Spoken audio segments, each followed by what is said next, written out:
Here is Bob. He owns a business. Bob had his uncle's cousin's nephew build him a website. Unfortunately, that website looks like a website that was built in Bob's uncle's cousin's mom's basement. Don't be like Bob. Let a professional build your website. If you want an affordable website that looks expensive and a website that can be found by your customers, visit don'tbelikebob.com and let them know you heard about them on this show to get 10% off. Sioux Empire Podcast 135, Groundhog's Day, with Jordan Deffenbaugh. A pathless wilderness, wild, rugged, that was South Dakota. A hardy frontier, far from the paths of civilization. Why die on Mars when you can live in South Dakota? Where fortune beckoned with a glittering smile. I was hauling pigs on the interstate. You were in a red car having a problem with your shirt. And life hung on the quickness of a trigger finger. Podcast Palooza. I thought you said you were going to say something. The Sioux Empire Podcast.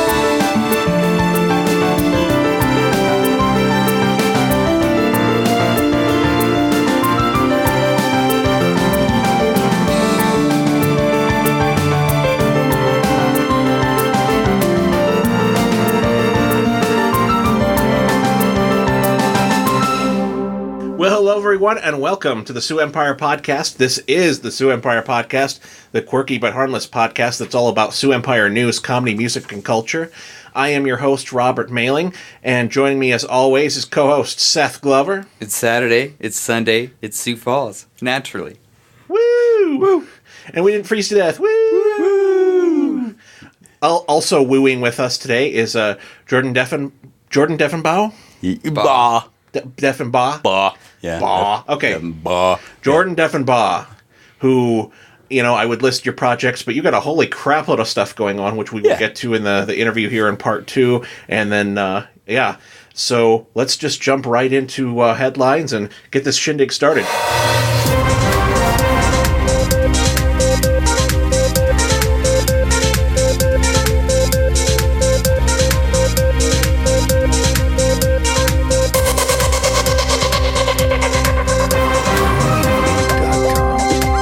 Stabbed, shot, poisoned, electrocuted, and burned. Oh, really? And every morning I wake up without a scratch on me, not a dent in the fender. I'm reliving Groundhog Day over and over. I'm a god. Special today is blueberry waffles. Okay, campers, rise and shine. And don't forget your booties, because it's cold out there today. Up to the groundhog, it'll be an early spring.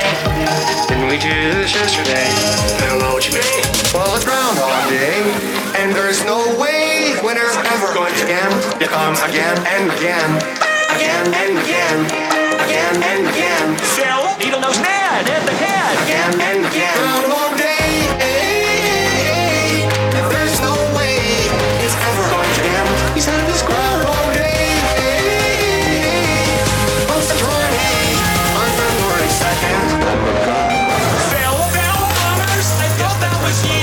Don't tell me you don't remember me. Thank you, YouTube, for that wonderful Groundhog's Day intro there. Groundhog's Day 2019. Guess what? Punxsutawney Phil, he did not find his shadow. Of course he didn't. But no, that's the good thing. That means that short spring. Yeah, short spring. And oh, geez. Oh, I thought it was. Oh, that's right. He sees his shadow and he gets terrified. Yeah. Of it. And then we get winter forever. It's a dark, ominous, cold front starting from his shadow. It's like a void. He's looking into the void, right? Yeah. And as the legend goes, we're in for an early spring. This is the only the 19th time in the 123 years they've recorded this history that Phil hasn't been able to find his shadow. So, even so, Phil is actually usually wrong in his predictions, like less so than like you'd get a more accurate prediction by flipping a coin, apparently. I don't know if you checked, but it's 2019 and your statistics aren't welcome here. I know, fake news. He didn't see his shadow. Ipso facto, short spring. Yeah, so since 1988, the Groundhog has been right 14 times and wrong 17 times. That's not bad. It's not bad. Yeah, that's not too bad for a groundhog. Yeah, I mean, it's not a meteorologist. He didn't go to school. Yeah. I guess it's not bad. It is technically worse than flipping a coin, though. So There you go. I mean, if you do it 100 more times, maybe it's not.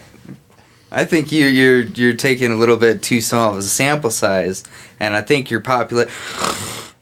You're saying I'm racist against groundhogs, perhaps? Yeah, you're setting the bar too high or something. Yeah, you're like Harvard for Asians, but you're groundhogs. It's a real thing. Look it up. They're racist against Asians. Okay. I was just like that. It's not wrong. We went there. That was random. Systemic racism. I don't know, man. That's a good example right now. So Groundhog's Day bit got us to systemic racism. Yeah. Okay. Dude sees the shadow, dude doesn't. I saw. Are you making coffee? Yeah, you can make coffee. That was Natasha. She'll be joining us on the episode here shortly. Natasha making coffee. Our lovely weather kind of inhibited her transportation here this morning, so she'll be joining us a little late, but she will be back on the program shortly. It's slick out there. It's real wet. Real wet. Got a lot of moisture on the road. And it's Sioux Falls, so some might say it's moist. Very moist. Roads close at random. Yes. Yes. For moisture. So speaking of in the air. So moving on, and speaking of cities that are in the shitter with me, let's talk a little bit of let's get into a little more social issues and what's going on in the world. Let's talk about criminalizing poor and homelessness. How about that? Is that more your speed today? That's a little down my where avenue. you're at? That's down the cul-de-sac. Yeah. Okay. That works though. Today we came to share food with people that are hungry, whether they are homeless or not. The other we do while we're here today is clean up this entire park. Hepatitis A is spread by not washing your hands after you go to the bathroom or touching items that are contaminated by human feces. Prepackaged food and sharing food with people that are hungry does not spread hepatitis A, and this ordinance is against the homeless. We want the city of El Cajon to get rid of the ban. The ban is against the homeless. People are hungry, and having food is a basic human right. So El Cajon, this city in California, is just the latest in a whole bunch of cities throughout California and a lot of the West Coast, and we're starting to see a little bit of even in the Northeast here. Welcome aboard, Natasha. Taking the seat. Taking the coffee and taking the seat. Been a whizzile.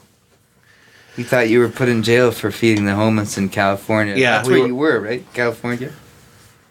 Sailing your ship. Your mega yacht. Your cheese. Yes, with your Russian oligarch I thought tattoo about letting you know, but I was worried about your guys' safety. She gets a percentage of all the brie eaten in the world now. It's really she's from the Brie family. Oh, that makes sense. So anyway, Speaking of which, yes, I'm just gonna put a mini shout out that it was his birthday yesterday. Everyone wish him happy late birthday. Happy birthday to Dustin. Happy birthday to you. You're not in the room. I'm not sure why I started this. Because it's cool and for the cool kids. Yeah, we'll go with that.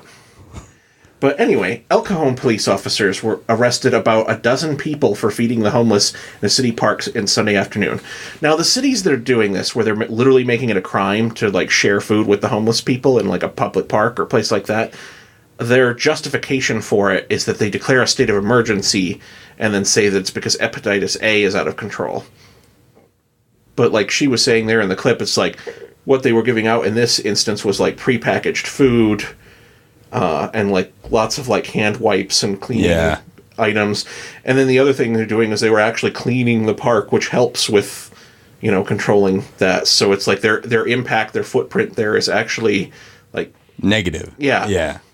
So, but it's more city parks don't want, want the riffraff around. Yeah. Oh yeah. And I think it's just, I don't know. I feel like it's a continuing trend of us criminalizing and just going. It's it's not just bad enough that we have such a massive income inequality that we're basically killing or have killed the middle class. It's that we need to punish and make the poor people pay for something that I don't understand it.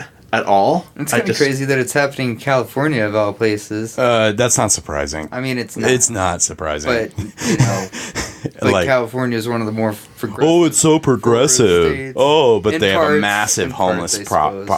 population and like a massive housing shortage and all sorts of problems that have been brought about because of bad policies. Yeah. I mean, that's just...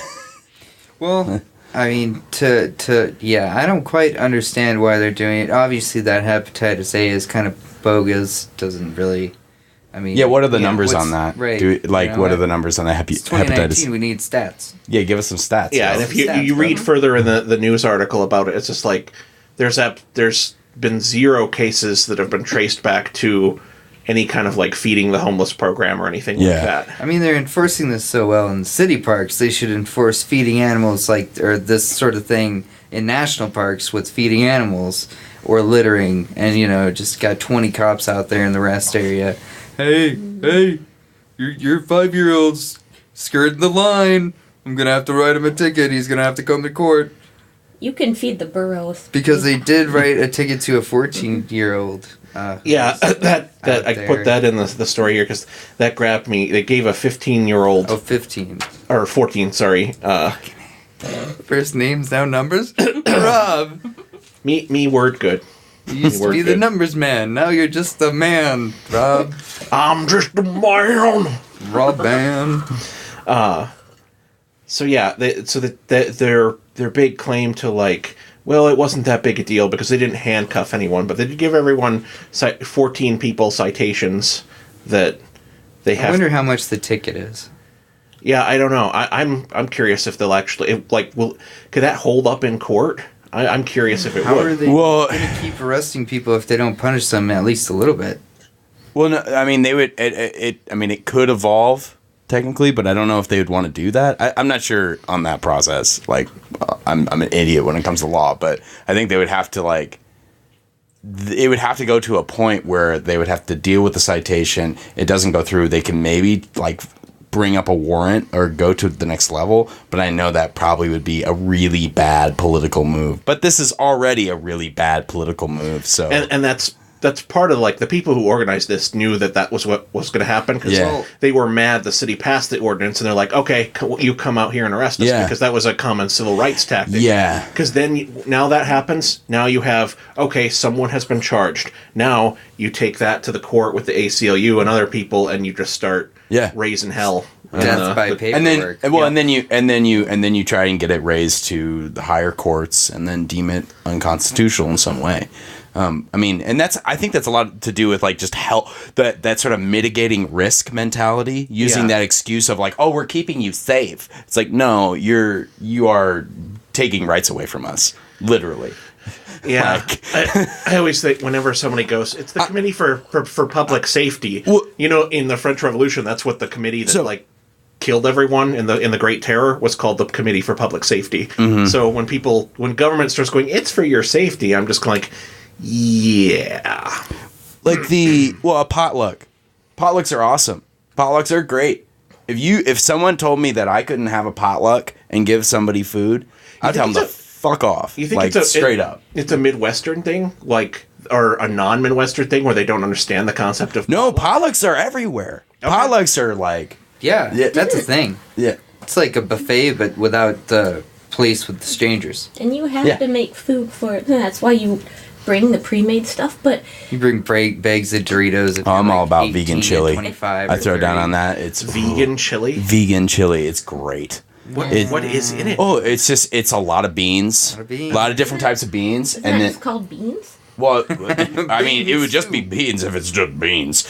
It might just be beans. Actually, I just roast beans. No, it's a chili Bush's beans out of a can. That's a weird chili, but all right. To each their vegan own. No, they have this what is it? It's seitan. It's pronounced seitan. It's It's let the record show because listeners can't see this. Rob is face palming right now. Yeah. Well, I thought it was Seton, but it's Satan. Thank you, Satan. Satan. Thanks, Satan. Satan. Never mind. But anyway, that's my children. Our product will leave you going Hail Satan. Yeah. Hail Satan. I don't know. Satan's pretty cool. Yeah, but now I want some, so can I just put like meat in it and call it? Yeah, you could put. I mean, it'd still work. I don't know. Yeah, fry up some. Actually, turkey's really great. Make it nice and light. It's awesome. Put some barbecue sauce. It's great. Anyway. Okay, now I'm hungry. Moving on. Let's see. And then the other story, which I didn't research this one as deeply, but I saw it the same morning that I saw the arresting people for feeding the homeless, and just kind of like lost my shit for a little bit. This is Casey Smitherman, who's a superintendent in Elmwood County in Elmwood, Indiana.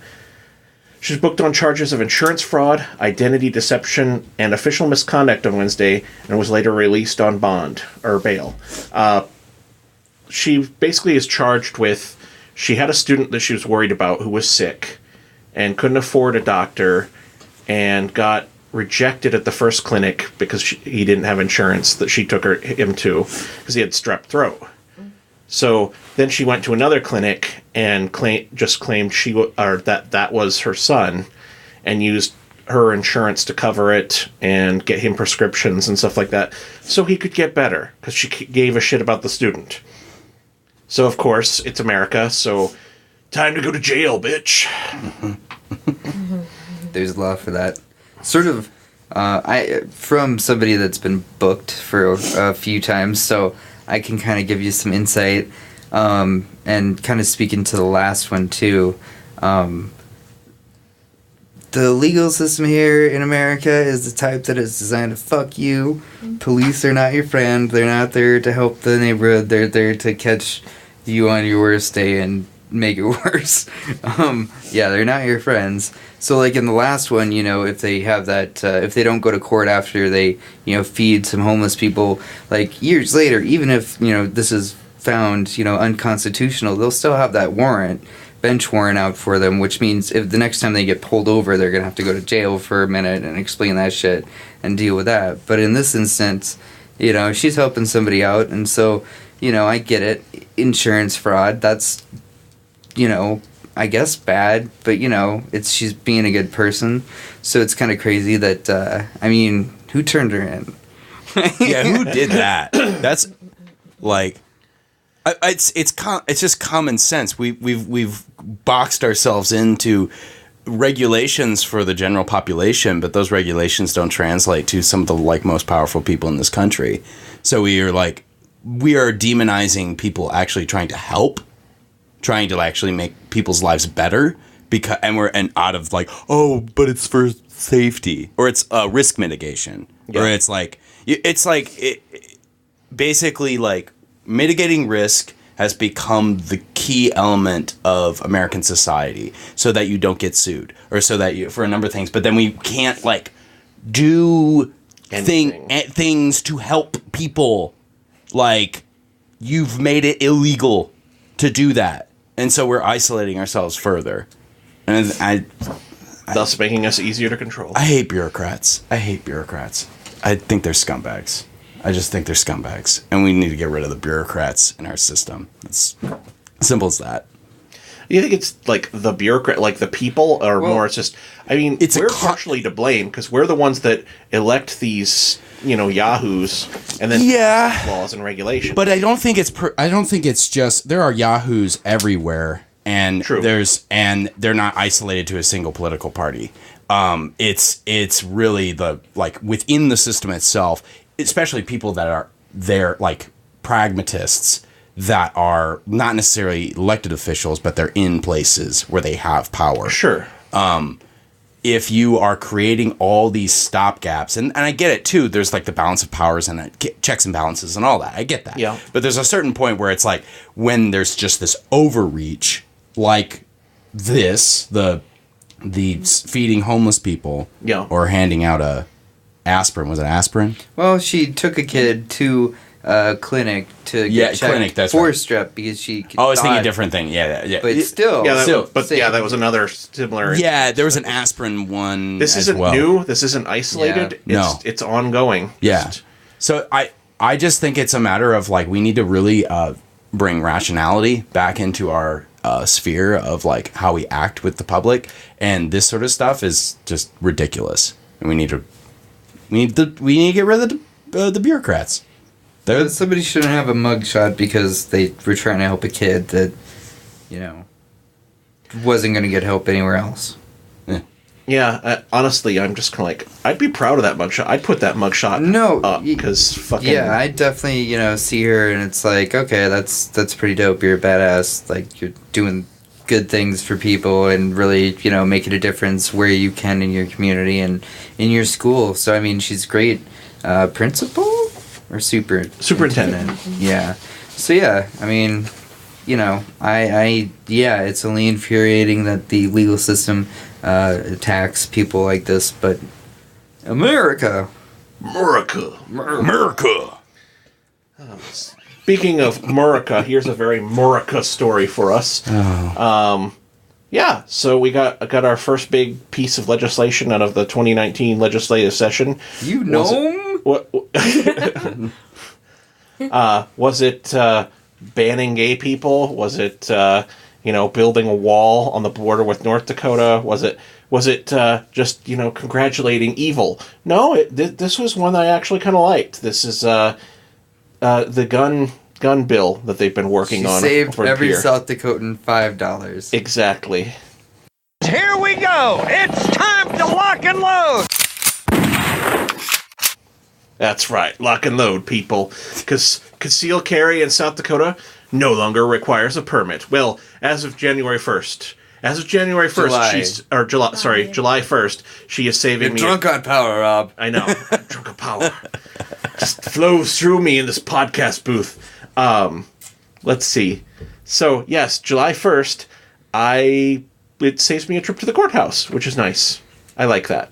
Because if you didn't know, it's incredibly easy to get your concealed permit here in the state of South Dakota. But yeah, now you don't need to. Wow. I mean, yeah. Cool. I don't know. We're a safe haven for hunters on their expensive company getaways. Yeah, that $5. Hoofda. I don't know, man. Yeah, that could have break the trip. But hey, now my name's not in some government computer. It's just my social security number and my, all my loans and every financial transaction I've ever made in my entire life and my birth certificate. And your internet search history and your location and what you're eating. And your DNA, because your nephew got you that 23andMe. Yeah. Forever 23 and you. Yeah. Yeah. But they don't have your name on a list. Exactly. Yeah, it's just, I feel I'm a little worried. I knew this is what we were going to get with this when the results of the election came through, but here we are. It's our reward is that we get, feel good bills to the party that wins gets to beat their chest and do all sorts of symbolic things that show off that we have the most votes. Yeah, we got the most votes. We get to stupid cultural stuff that doesn't actually help with any of the many problems that we've been going on and on this podcast and this community. Oh yeah. But wait, you're expecting a politician to solve things?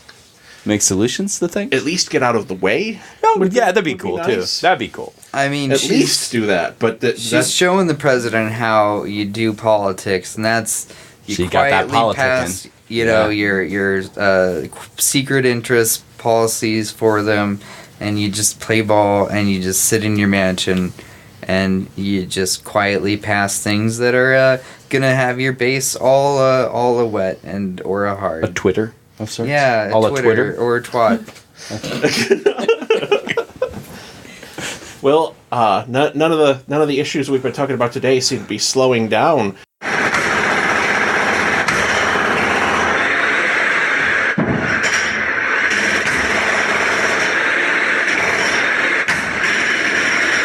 Drop that chisel.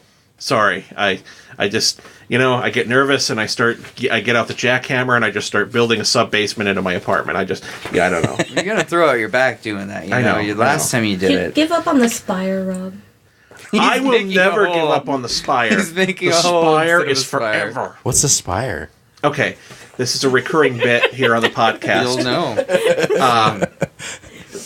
So when Natasha and I, back when we were in college together, I had this friend, we'd sit around talking about what we were going to do someday when we were billionaires, like Danny Sanford level or higher, and we'd come up with different things like, I'd build this kind of library, or I'd do, like I was super bad at math, like I failed college algebra like 3 times, so my bit was that I was going to donate millions of dollars to the University of South Dakota and force them to build the Robert Mailing Institute for Mathematics, so that it would just be like, it's like, Robert Mailing, he failed college algebra 4 times, and a big bronze plaque on the front of it, and just make it like the world premier math department. Okay. But so that kind of thing. Yeah. Well, the best one that I ever came up with was the Sioux Falls Spire. So it's going to be this giant, like, Eye of Sauron, like, black tower that I would build right in the middle of downtown Sioux Falls, so high that you can, like, see it from, like, 40 miles out or so. I mean, just, like, it is, like, the dominant thing on the skyline of the eastern half of the state. Like a black obelisk in the distance? Yes. Okay. Like, exactly like that. Yeah. And then the joke was that you'd go to visit me there and knock on the door and walk in, and the entire thing is just hollow and empty inside, except for one fireplace, a giant, like, red velvet chair, and me sitting there going, oh my god, it's so hard to heat this thing. Would be pretty hard to heat. You could get passive. You get passive and you put some passive solar on the south side, and you could have some really nice, like, a light flow in there. That's true. Just saying. You can make it real hip. But that was the idea, was that it would just be this, like, ominous but meaningless symbol in downtown Sioux Falls that would just dominate everything. Aren't there a lot of those? Yeah. Sorry. Touche, There aren't many lookers as far as buildings go in Sioux Falls. You have to go to natural things like trees. And you know what my favorite building in Sioux Falls is? What's that? Like, not what it represents, but what it looks like? The prison. The prison is, like, probably the nicest looking building, but it's the prison, and it's on the hill. It's historical. You know, and it's on the I hear those bastards there don't appreciate the architecture at all. It's like they're they're running from it. It's a shame. In fact, they're all angry really that they're in a... What? You should be happy. It's a beautiful Look building. at those lines, man. Yeah. See that right angle? That's right there. Yeah. Yeah, you see that turn of the century stonework? That's why you can't have modern plumbing in your cell.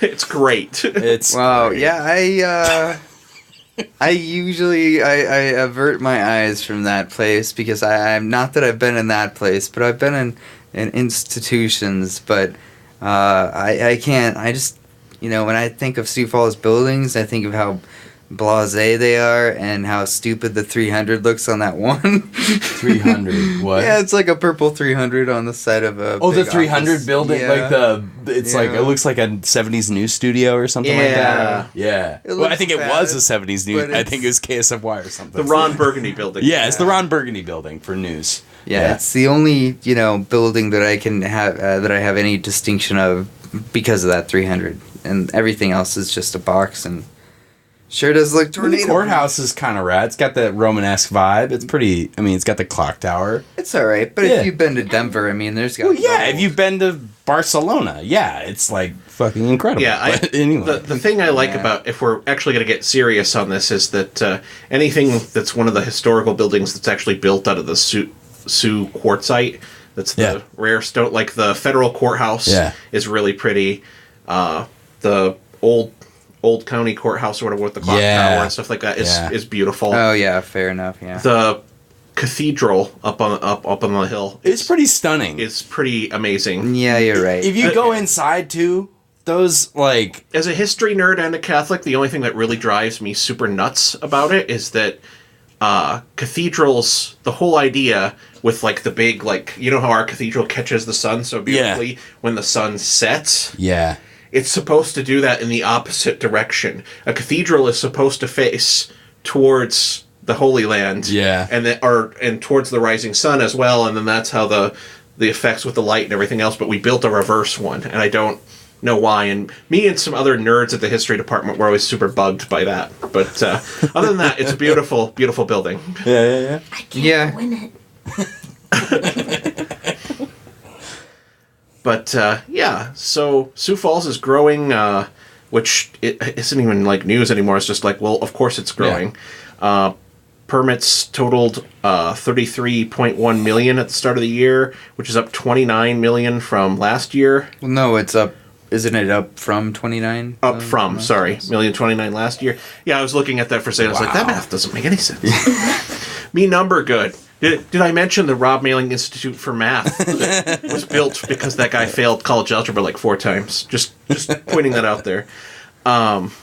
Let's see. The biggest increase came in commercial additions and remodeling projects, 11.7 million. Actual new construction was down a little bit, it looks like.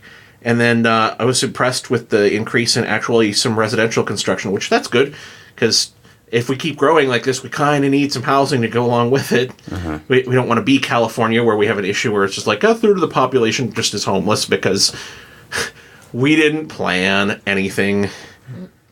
But yeah, it's sort of like using space for a parking it's ramp. not a question of just planning. It's NIMBY, not in my backyard. Yes. Yeah. So the big issue, like on the coast, or say San Francisco, for instance, they don't want to build. A large number of the population does not want to build higher than 3 stories because they want to maintain the feel of San Francisco, which is this sort of like interconnected villages and whatnot. So they're in there. They have building. They have downtown, not in like on the main area, but like in the rest of the residential area. It's like Paris. They won't let it build out of a certain area. Yes, like these neighborhood organizations and whatnot. So if you have if you're a property owner and you own a place, you can say, no, I don't want a affordable housing structure to go up in my neighborhood. Sometimes you are vetoed, most certainly, but there's a lot of power in some of these blocks. And that's a big issue in the Bay Area, where they're basically NIMBYs, as they call them,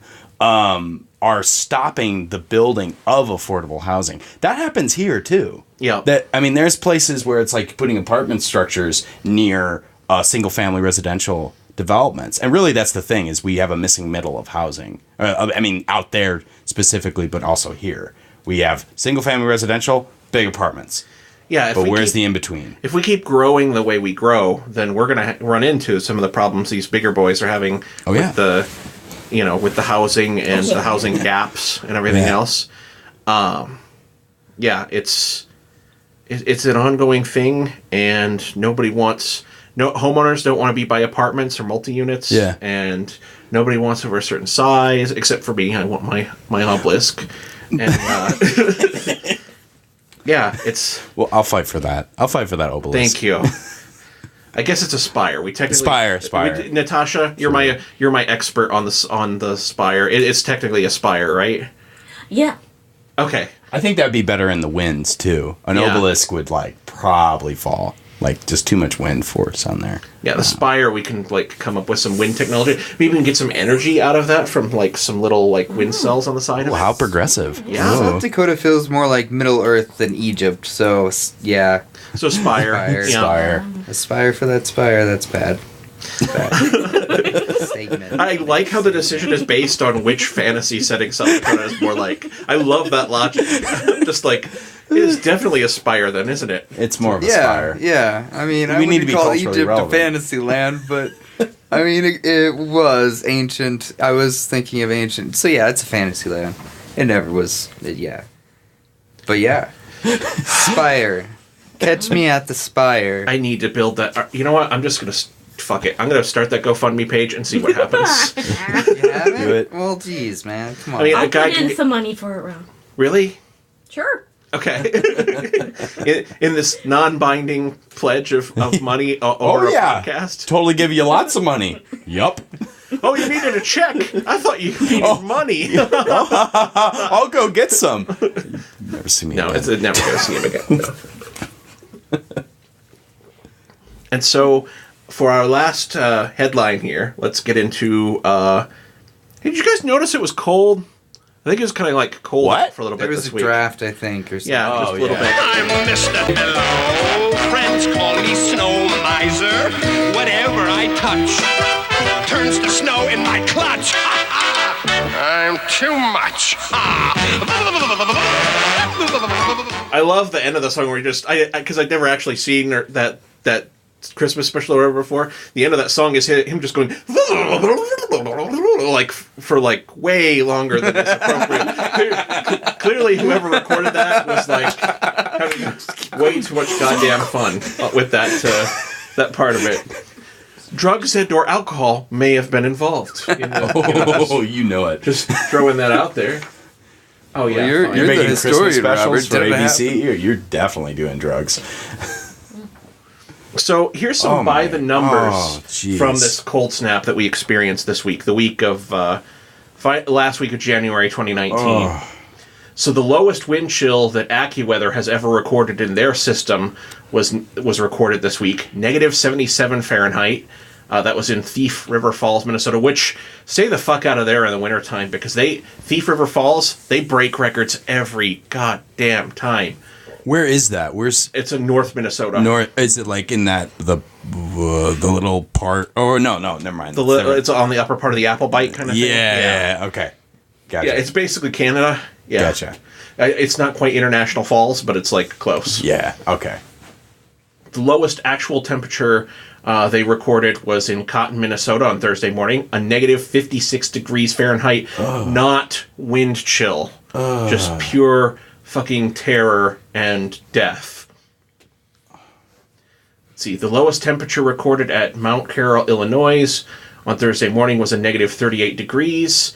As soon as they confirmed this, that it was accurate, it will be the new Illinois state record low. 8 hours consecutive of wind chills below 65 below zero Fahrenheit in Grand Forks, North Dakota on Tuesday. 8 hours of it. Let's see, negative 23 degrees, record low in Chicago on Wednesday morning. The lowest since the mid-1980s. 15 times that the temperature has been at or under 21 below zero Fahrenheit in Chicago since the records began in 1870. Let's see, and then there's just more like mind-blowing stats here. Just stats and stats and stats. Stats and stats and stats. If you were there, you felt it. You don't need the stats. It's Wish I had my fingers back. But yeah, the fingers and toes were nice last summer. Yeah. I remember them. I remember. But 94 degrees was the temperature difference between the morning lows in Key West, Florida and Key West, Iowa on Wednesday. Yeah, just I will link to this in the show notes, but it just goes on in this infographic with just how ridiculous this cold snap was. This wasn't your imagination. This is the storm. You know, your parents talk about how they had to walk uphill both ways in the snow, blah blah blah, and like fight off Yetis to get warm. Mm-hmm. This is that kind of like fictional like universe storm landed right in the Midwest, and so I thought it was worth mentioning since like people probably died in it, and they did 20 or 20 something like God that. Damn it! My car has like electrical issues, and so when I got in it, I forgot what morning or night it was, but when it said negative 22, I was like, nah. But yeah. It was negative 22, just degrees, not wind. Yeah. My car doesn't get wind. It gets ambient, the fucking outside. And it was negative 22. I've never seen it like that. I was like, fuck you. And, yeah. It's got to be broken. But, no, it was a slap of cold. Yeah. I don't know how much you guys, like, you know, I grew up on a farm, worked with, like, machinery and stuff like that, like repairing shit in the wintertime. Yep. And this was the weather where you just, like, prayed that you could just put out bales for the cattle and not have to, like, feed them for a few days, like, directly with the, like, feeding cart and stuff. Because this was the weather where you could have a piece of metal that was going to stand for, like, 50 years with no problem, like an auger arm or something like that. And in this weather, stuff would just be, especially, like, metal stuff and, you know, rubber seals, stuff like that on running machines, become so brittle that you have like auger arms and stuff like that break, just inexplicable breakdowns that are weird ones you've never seen before on your machines, just because the weather is fucking with the physics. of it's everything. contracting. Yes. So yeah, I was super glad those hit on my work from home days, those 2 coldest days, because shit. Yeah. Ugh. Yeah, there's a lot of fuck that going on when it's this cold. Like January, February, there's a lot of fuck that. I'm not doing that if it involves going outside.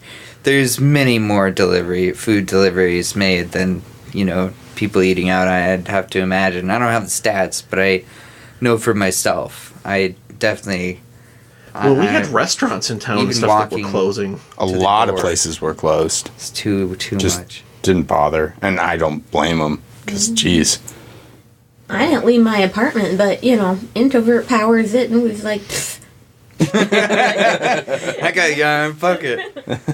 I just watched people be cold on TV from my sheet burrito. But let's see. We've got... But it's not cold today. Hey. Sunny and warm. 40. Heat wave, man. That 40 degrees feels like 60. I honestly thought about just wearing shorts. Oh, I'm wearing sandals, I had the window open earlier.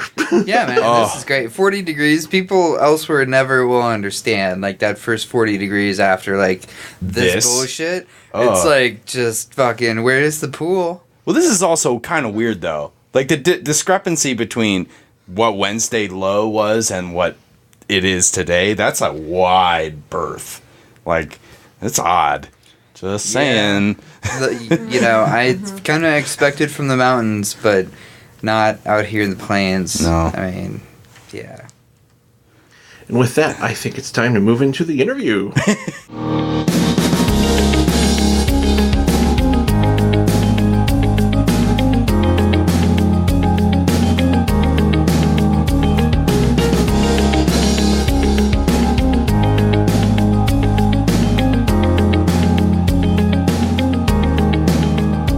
Studio B. Studio B. Studio B. Studio B. Labs. So, that little snippet there is from Studio B Labs, which Jordan is a part of. Jordan, tell us a little bit about yourself and why not. That seems like a good place to start, being on a podcast. Get all meta here, right? And talk to me about podcasting. What you do? What I do? Well, I am.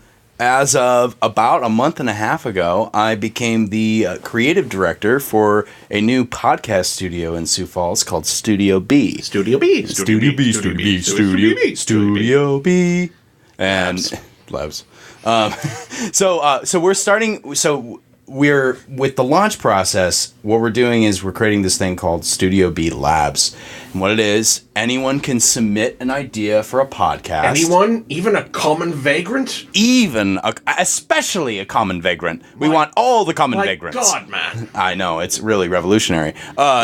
So what we're trying to do is we're just trying to get people to start doing the act of making podcasts, and we have a really nice studio. We have a insulated room. Robert so graciously gave us sound foam, welcome. We just put up a curtain that makes it. I mean, the sound quality is really exceptional in the space. But then what we do is we have labs, the Studio B Labs, and you submit.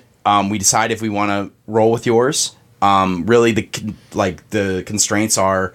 It needs to be relevant beyond our region. So a big thing is it needs to be something that is focused on more ideas and concepts that travel beyond the Midwest. Or, it can be focused on the Midwest at large, but it can't be super hyper local.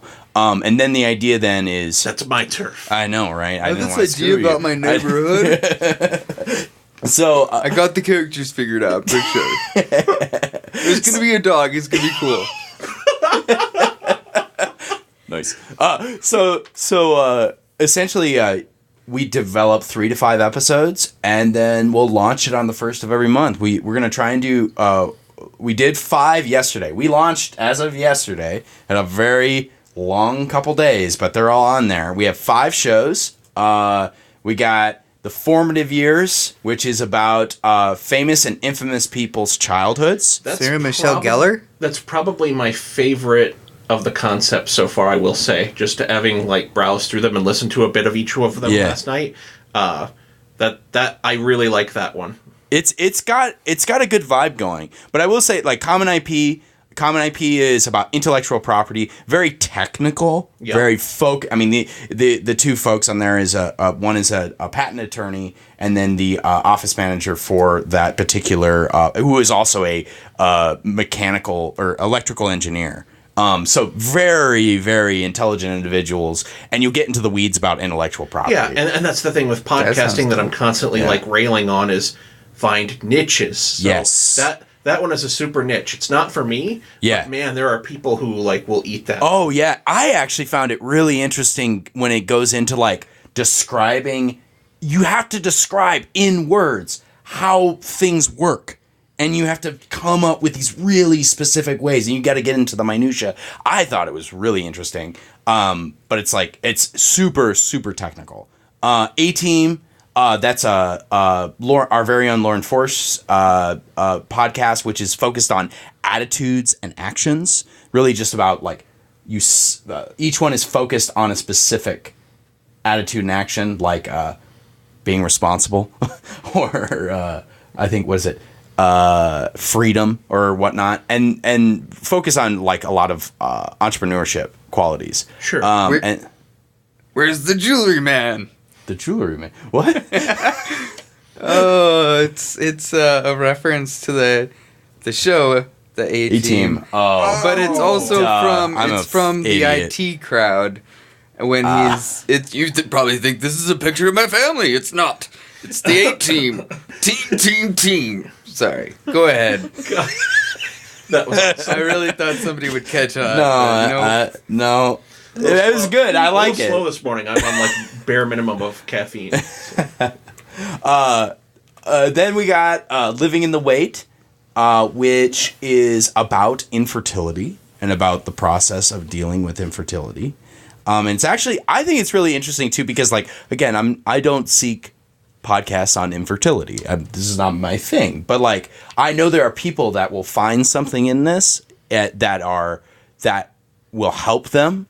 And also, I will say, even when I listen to it, the concept of living while waiting, like waiting for something to happen, yes, that's stewing, like especially if I mean, how many times in my life where I'm just waiting for something that. Oh my gosh, I want this thing, and it's in my future. I think I haven't listened to any of that one yet. I think that's what scares me about that series is that.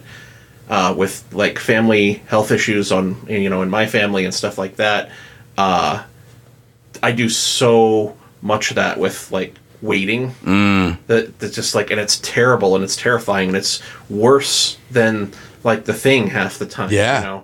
And The Thing is pretty bad, but it's just like a slow attrition on your mind, energy and everything else, and so I'm almost the reason I haven't opened that one yet is I'm kind of afraid of it. Oh, yeah. Well, Jordan, I had you pegged all wrong. I thought you were all into that infertility podcast, but and we should probably hear from the only one that, from Natasha here, is what do you think about that? I have no comment on that. All right, cool. Proper respects. I just wanted to, see if you wanted to lend your voice on the topic of podcast. You do know men can be infertile. Yeah, they can be. Yeah, that's true.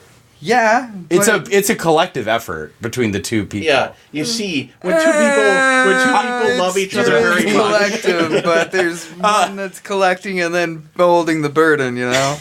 I mean, they're doing a lot of the work. Yeah. Oh, yes, most certainly. But it is a collective infertility. If you want to, say, have a child with your partner who happens to be male, and if they are infertile, you can't have that baby unless you go through treatment. The first paragraph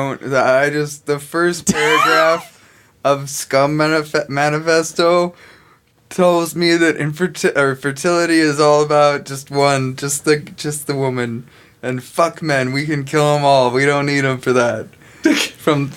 So that's so basically it's very nice, wholesome. Scum Manifesto. Apparently, my fiance reads it. It's a scary book to find, guys.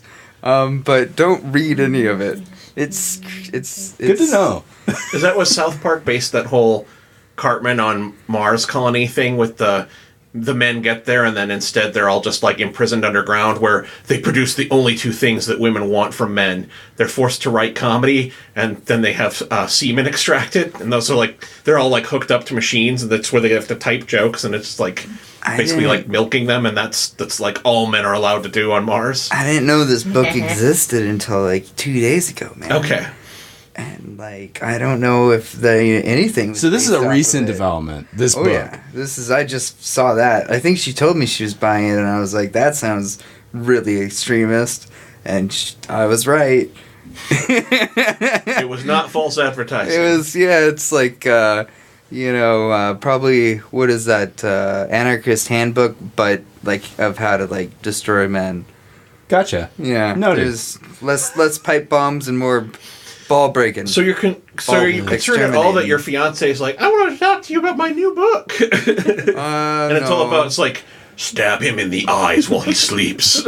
Yeah, I mean, I hope she's just using it for her own fantasy sort of writing,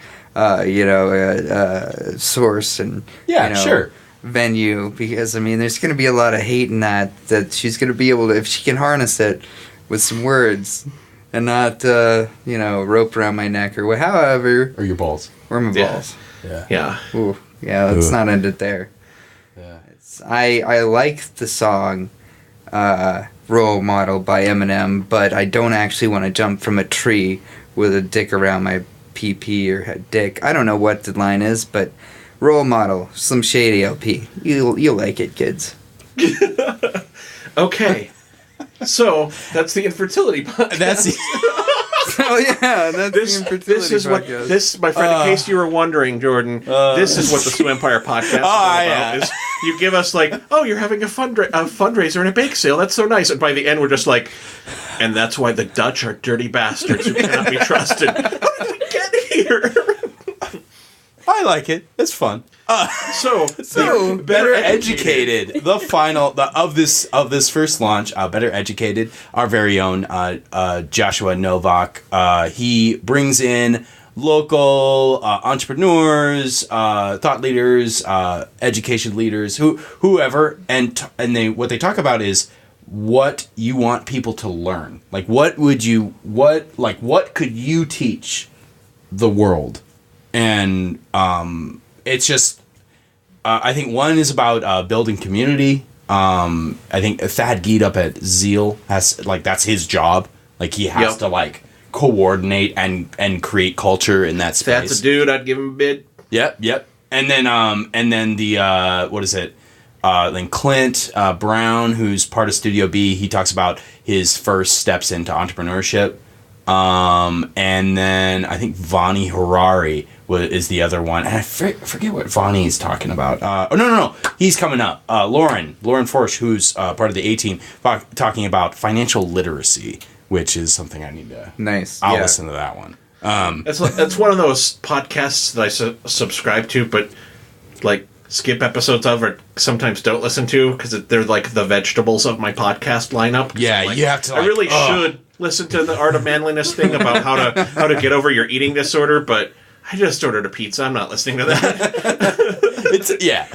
and so that's the first round. But we have a sex positive podcast coming up. Ooh.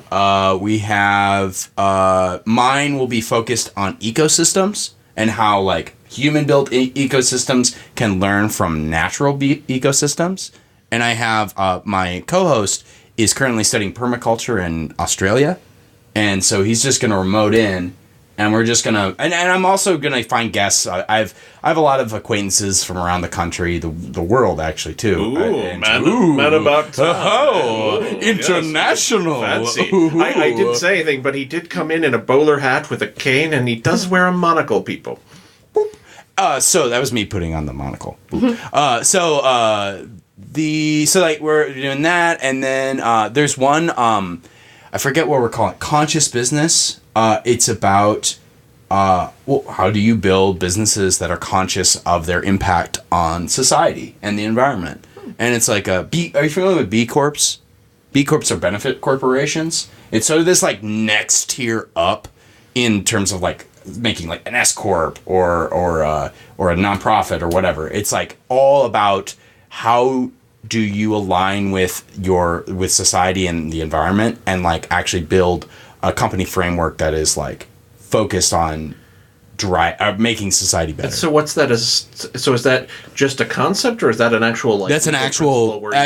Yeah, you incorporate. For a B Corp. You apply for a B Corp. Yeah.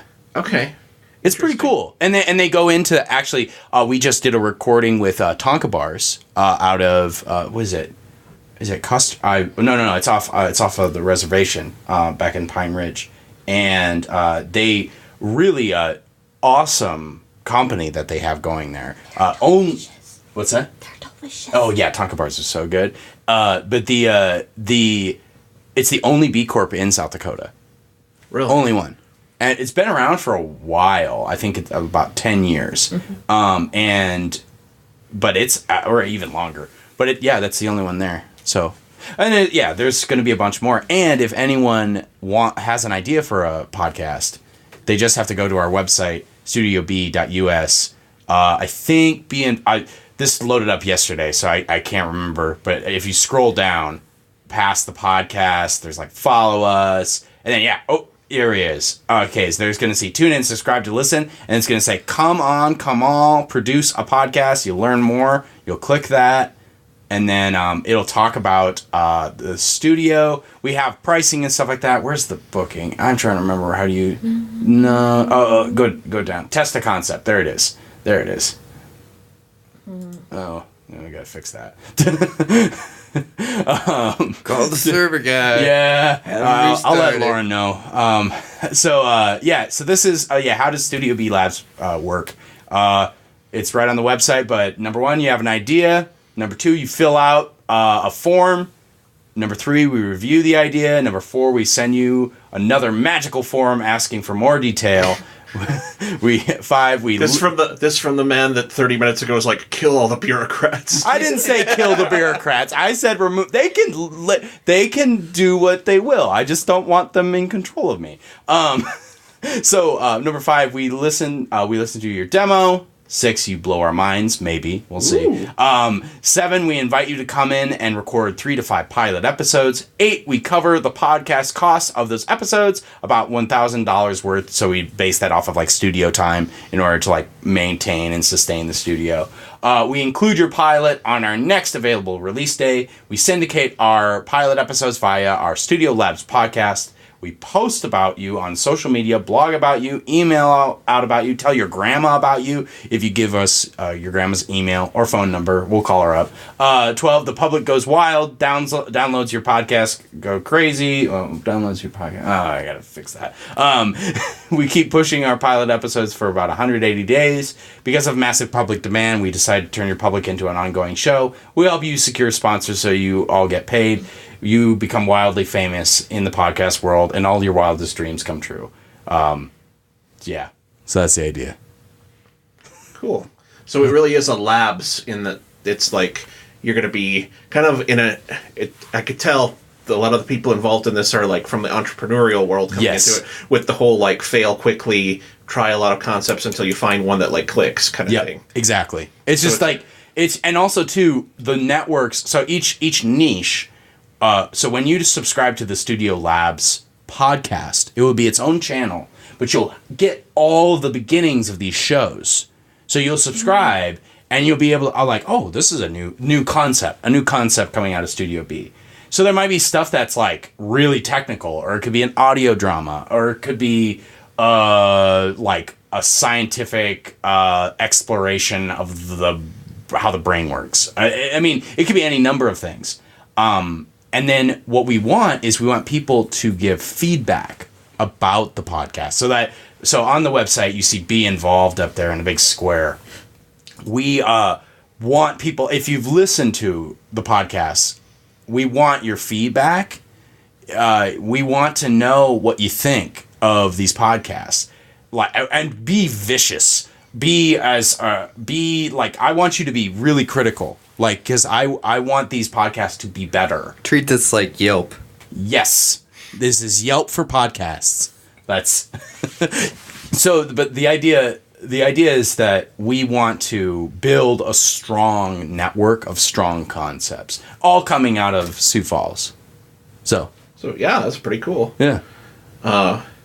Yeah, so I am really looking forward to seeing what comes out of this. Some of the concepts that you discover. It seems like you guys have a lot more time and energy to like invest into finding people to podcast. Like when I was like in the super expansatory phase, like last year when I was up to like 12 podcasts or whatever the hell it was, as far as producer, it's just like a lot of it was just kind of like, well, this is an interesting story in the community that could be told. This is an interesting story that could be told. But it was like I was one guy doing it, and I didn't have it doesn't really fit with my model where I'm trying to like enjoy myself doing this and stuff. Yeah. To like this is a lot of work. Like we stayed up. I mean, the past few days have been intense. Like I uploaded 18 episodes. Like, okay, what are you two laughing about over there? What did I say? Enjoy it. I like enjoying podcasts. Enjoy making the process of it. I enjoyed this, but goddamn, it's a lot of work. Yeah, it's a lot of work. Yeah. Rob enjoys a lot of work, basically. It's a lot of work. Rob is a serious problem. You should seek medical attention. He likes to work. Medical attention on vacation. You should seek a doctor out. You mean you like to like do things with your extra time and produce stuff? Oh, Weirdo. Haven't you ever picked up some video game? Need to get out there and go be somebody virtually. You'll achieve more than you'd ever think. But that's the thing, I suck at video games, so I'm not gonna like live out my dreams and accomplish great things. I'm just gonna die over and over again at the easiest level and be like, screw this. The real world is actually easier than this. That's why you do the point and click, just like thought process games, and you can. Oh, I messed up. Restart here. And it's like, hence my love of Civilization. Cheat code white privilege. I just thought of that. Cheat code for Sims. White privilege. Do you just have to change the skin tone of the sim? I hope not. No, just give a black person... Is that a cheat code? Are you just saying that's a cheat code and it's not really a cheat code? It's not really a cheat code. I just thought of it. Thing just I was thinking of how it would be... Like, oh, no, I get you. In a virtual world, started out with cheat codes. Well, I didn't put the cheat codes in. I just started with them.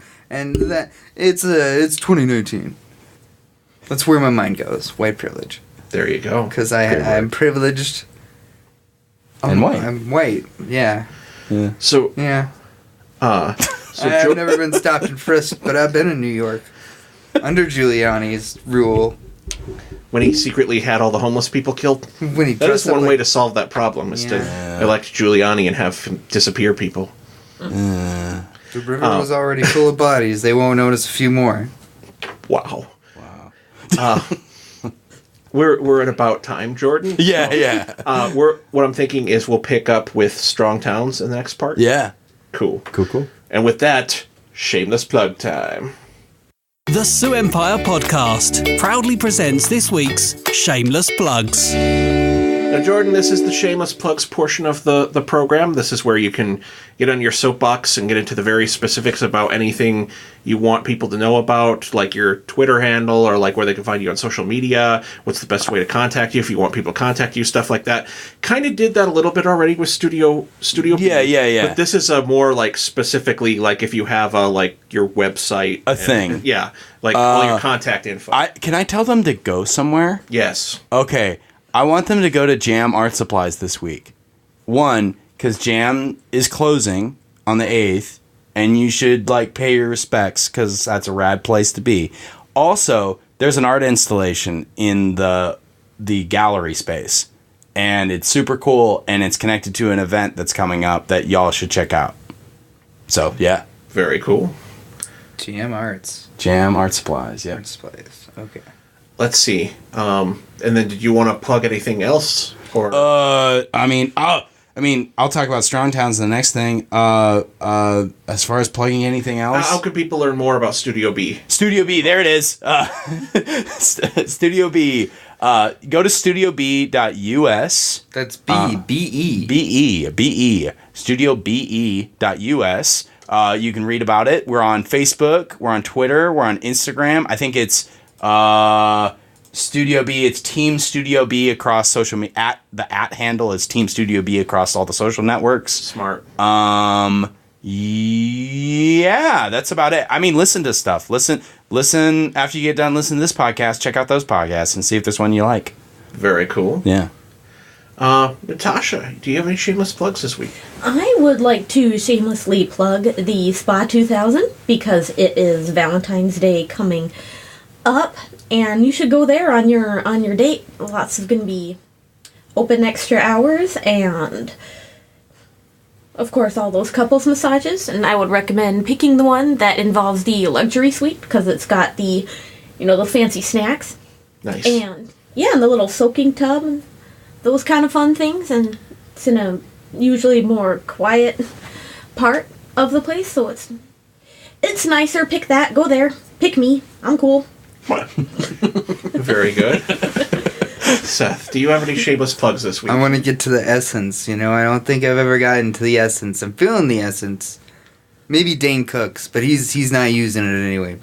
But no. I want to thank Australians because our intro to Shameless Plugs is great. He's British, but okay. Sounds Australian. They conquered Australia. It's the same. Yeah, they said they're convicts there. Ipso facto. Yeah. It's a derivative. Criminals. Yeah, dirty criminals. As everyone knows. Yeah, right? There's a wine out about that, too. It's great. Whole little story. Told out on wine bottles. Yeah, I think you can't sell like a small company wine anymore without it having some kind of elaborate backstory. Yeah. And, like really eclectic. Immersive. And, Oh, yeah. Well, I saw it's this not just wine, it's experience. wine company on the Shark Tank and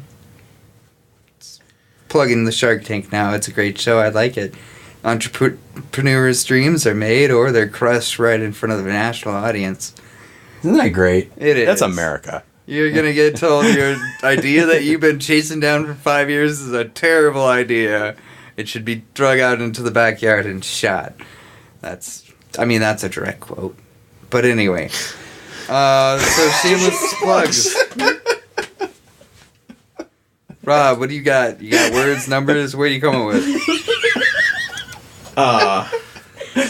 Yeah, so anyway, I'm gonna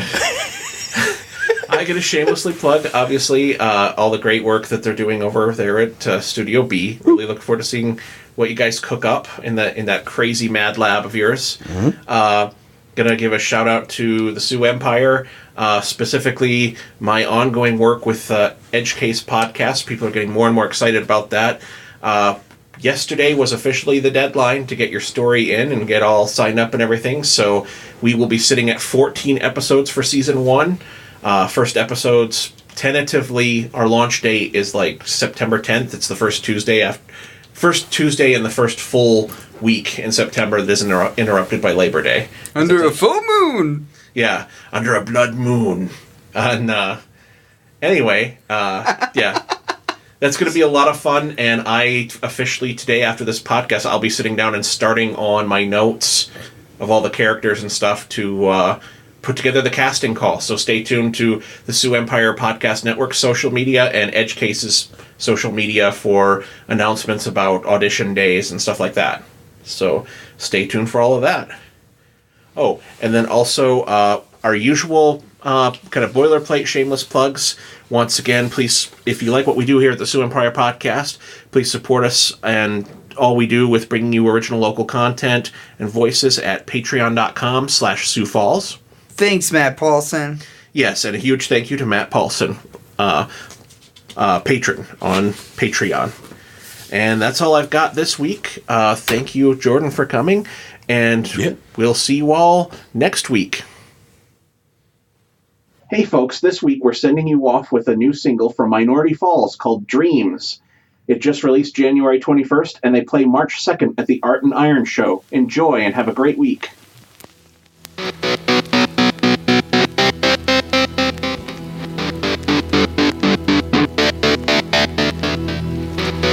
Right back where we've always been. I guess I'll wear my world too tight. It's just the mood that I've been in.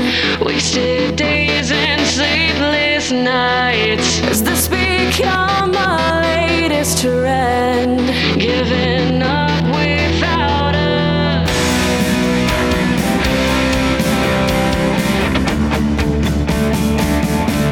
if I could find you, I could tell you are the one. If I could find you, I would tell you that we'd never come undone. You're the precious one, and I'm finding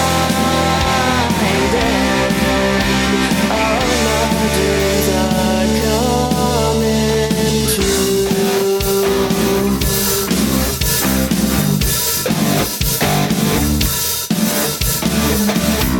You touched me once, I felt it twice. Once on my